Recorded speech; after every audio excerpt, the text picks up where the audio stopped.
How you doing, guys? When I was younger, I used to love horror movies. There wasn't too many that I didn't go see. As a matter of fact, there wasn't a weekend that I didn't go to the theaters. Funny thing was, as I got older, the horror movies I had gone to see years earlier were almost laughable. They just weren't scary anymore. But nonetheless, every horror movie that came out, I would go see. My ex-wife hated horror movies with a passion. She would go with me reluctantly, but I started noticing not only would she block her eyes, but she would block her ears as well. And this is during the credits. So when you're pretty much going alone, there's really no fun to it. But funny thing is, I just don't find horror movies scary anymore. When you find out that the real world is much scarier. So I really don't watch horror movies much anymore. When I was a kid, telling ghost stories used to be fun. My father was a scout leader, and in every camping trip, what do? Somebody will always tell a ghost story, and they're usually all the same and they're pretty lame, but considering the environment, and it's always at night, they're very effective. My father and my younger brother were great at setting things up. Somebody had been telling a story. Now everybody's sitting around the campfire, and this one guy was telling the story about how a few years earlier, there was a camping troop that was camping right in the same spot they were at, and one of the scouts vanished without a trace. And as he's going on, everybody's getting closer to the fire. He says, but at night, on occasion, you could almost hear his voice in the wind saying, "Daddy, I want to come home."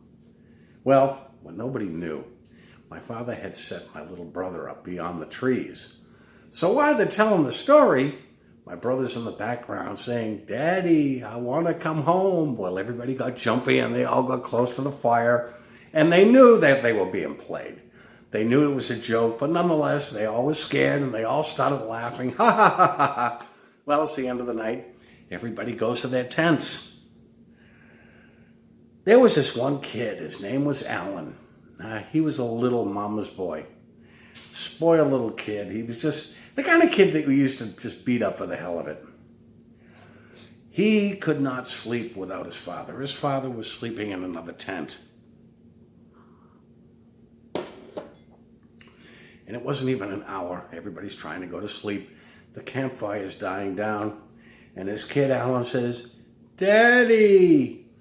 Every kid in the tent heard this in the background. And they jumped out of their tents and they bombarded my father's tent out of sheer fright. Alan was asked not to go on any more camping trips after that. Fear can be a fun thing. Let's face it.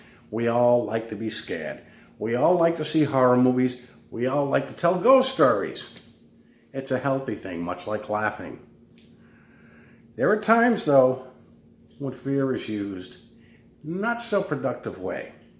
Let's face it, we all know the media, we all know religions love to use fear as control.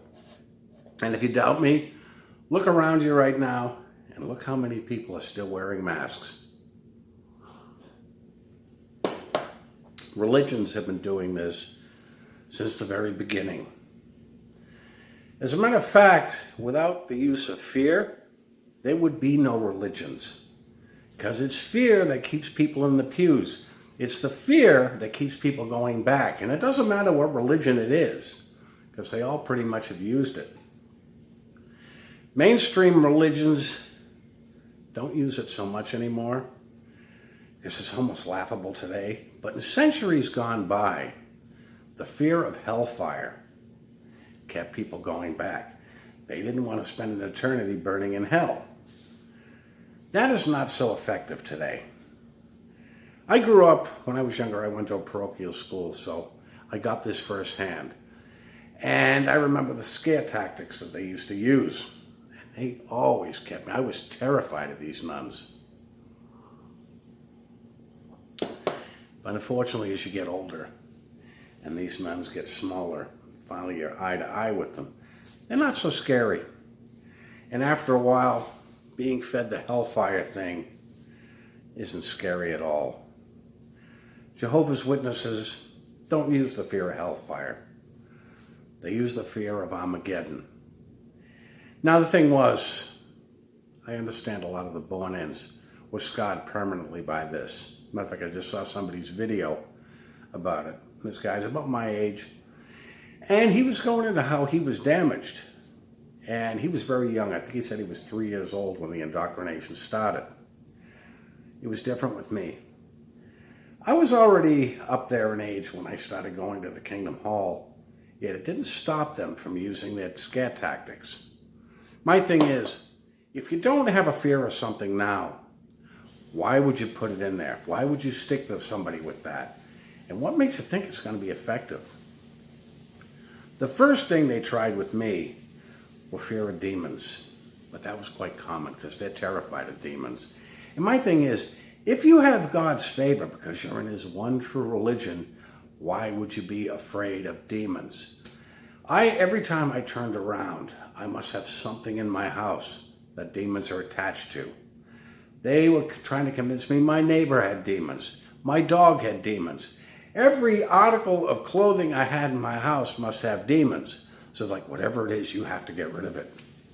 My thing was, I'm thinking, okay, can you see these demons? No. Then how do you know there's a demon attached to it?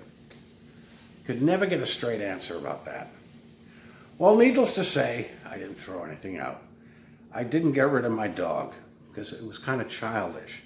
But I'm like looking at these people, and some of these people actually were absolutely terrified. The indoctrination with some of them started very, very young. And you couldn't get it through their head. You can't go through life with your head in the sand, but many of them do. Without the scare tactics or use of fear, Watchtower wouldn't be in business. Now, first of all, what did they get? The fear of demons. They get the fear of Armageddon. They have the fear of pissing off their own God. And if you think about it, is a source creator that created this vast universe going to be so frigging petty that he's going to burn you at Armageddon for walking away from a corrupt organization? Is he going to destroy you at Armageddon for the short lifespan we have on this planet for a few frigging mistakes? That's kind of petty. I personally have no interest in worshiping such a God who is that petty and vengeful. Personally, I think most of the stories we're told are fairy tales.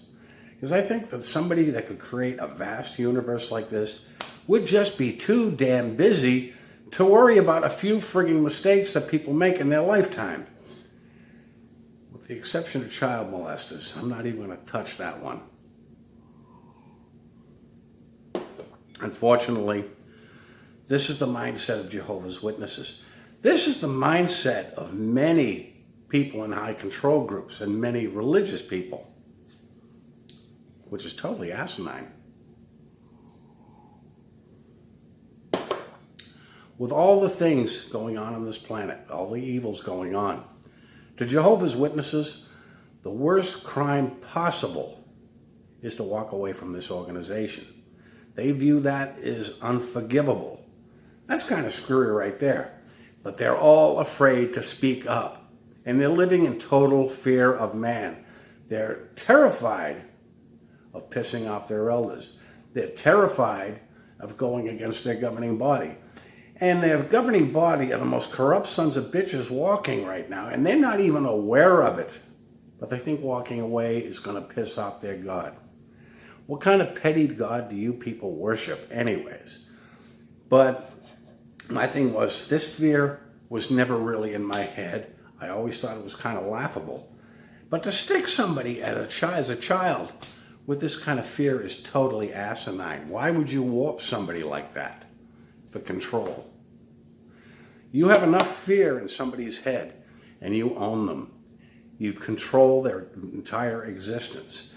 You have them turn on any family member who walks away from the organization, and it's all done with fear. They fear demons, they fear the devil, they fear their own God. They fear the elders. They fear pissing anybody off in their own hall. Living in fear is no way to go through life. And that is personally one of the reasons I walked away from this piece of shit organization and would have no intentions of ever going back.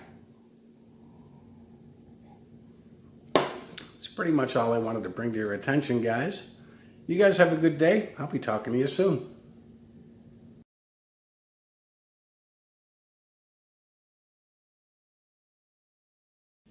How you doing, guys? When I was younger, I used to love horror movies. Matter of fact, I don't think there were too many that I didn't see. Funny thing was, I noticed as I got older that the movies I had gone to see years earlier really weren't that scary.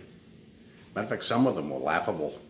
But nonetheless, every horror movie that came out, I would have to go see.